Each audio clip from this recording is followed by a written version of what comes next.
धर्मघट अभूत सफलतार पहुंची निश्चित भाव में आप लक्ष्य करुँच जिला एवं राज्य एवं देशर विभिन्न अंचल जनसाधारण को स्वतः समर्थन जनाऊँच सहित गोटे सीड्स बिल आणुछन 2025 चाषी मानकर मेरुदंड भांगीदेवे सहित जो बिजुली आईन जो सरकार पारित करने को जाउछंती से बिजुली आईन पारित हेले स्मार्ट मीटर कंपलसरी और डे ऑफ तारीफ कंपलसरी आ फल साधारण लोक बिजुली जाली पारिबेनी मालिकों स्वार्थ कॉर्पोरेट मानक स्वार्थ एगुड़िक करा होउछे। भारतर विभिन्न ट्रेड यूनियन पक्षरु आज 12 दफा दाबी नहीं देशव्यापी धर्मघट करा जाउछि। मुख्यतः श्रम कोड संशोधन एवं चाषी और अन्य समस्या को नहीं धर्मघट आह्वान दिया जायछि। कटक सहर में बंदर प्रभाव आंशिक भाव देखा मिलुछि। बंद स्वाभाविक जीवन यात्रा रे सामान्य बाधा प्राप्त होइछि। बंद जोगु स्वाभाविक जीवन यात्रा रे सामान्य बाधा प्राप्त होइछि। बस चलाचल बाधाप्राप्त होइतबा बेले सहर भितरे गाड़ी चलाचल स्वाभाविक रहिछि। आंदोलनकारी माने विभिन्न स्थान में विक्षोभ करी बंद को सफल करबा पई निवेदन करुछन्ते। सहर में बैंक बीमा एवं विभिन्न शिल्प कारखाना गुड़िक बंद रही। सरकारी कार्यालय गुड़िक खोला थिले मध्य उपस्थापन कम रही। शिक्षानुष्ठान गुड़िक बंद को दृष्टि रखी बंद रखा जायछि। सकाळ 6 रु संध्या 6टा पर्यंत बंद पालन करा जिवो। बादामबाड़ी कॉलेज छक रानीहाट जिलापाल कार्यालय एवं विभिन्न सरकारी और बेसरकारी कार्यालय ठारे आंदोलनकारी माने विक्षोभ प्रदर्शन करिसेंते। वामपंथी दल ठारू आरंभ करी विरोधी राजनैतिक दल ए धर्मघट को समर्थन जणाइछन्ते।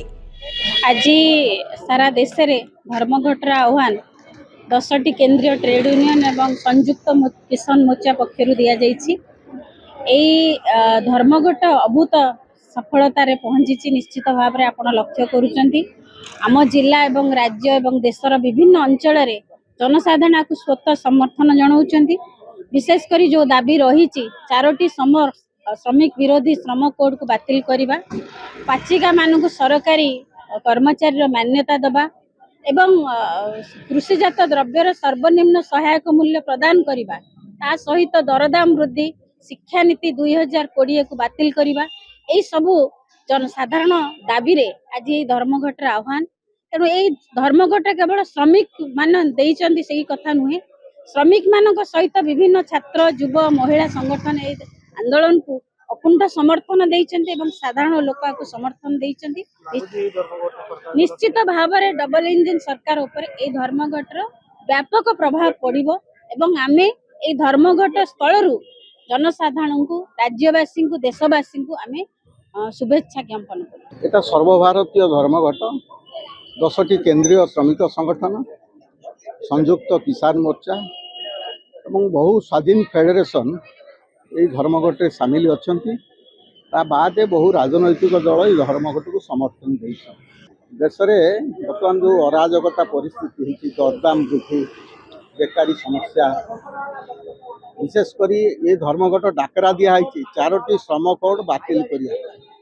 जो 4टी श्रम कोड होईटा जदि कार्यकारी हुए ताले श्रमिकर कौन अधिकार रहिबो नाही, संगठन करिवार अधिकार रहिबो नाही एवं जो ट्रेड यूनियन एक्ट जो कराई ट्रेड यूनियन गढ़ी पारिबो नाही एवं श्रमिक माने ता न्याय दाबी मागी पारिबे नाही, कथा कहिबार अधिकार रहिबो नाही। तेणु आकु विरोध करिकिनी ए श्रम कोड को विरोध करिकिनी आज ये धर्मघट डाकरा दिखाई। एटा जदि हुए ताले जो वर्तमान राज्य सरकार 10 घंटा सर्वनिर्घंट घोषणा कर 8 घंटा जगार 12 घंटा हो पारे बोली कहछन। बीजेपी शासित राज्य रे एगुड़िक होउचे। तेणु एटा हेले श्रमिकर कौन से अधिकार से माने माने से माने ये मध्ययुगीय बर्बरता को एटा टपी जीवो। श्रमिक माने तांकर कौन से अधिकार ताकू मालिक जेते घंटा खटेइबो से खटी यही परिस्थिति हवा को जाउछ।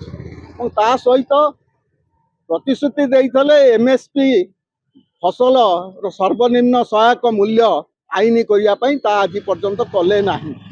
ता सहित गोटे सीड्स बिल आणुछन 2025 चाषी मानकर मेरुदंड भांगीदेवे।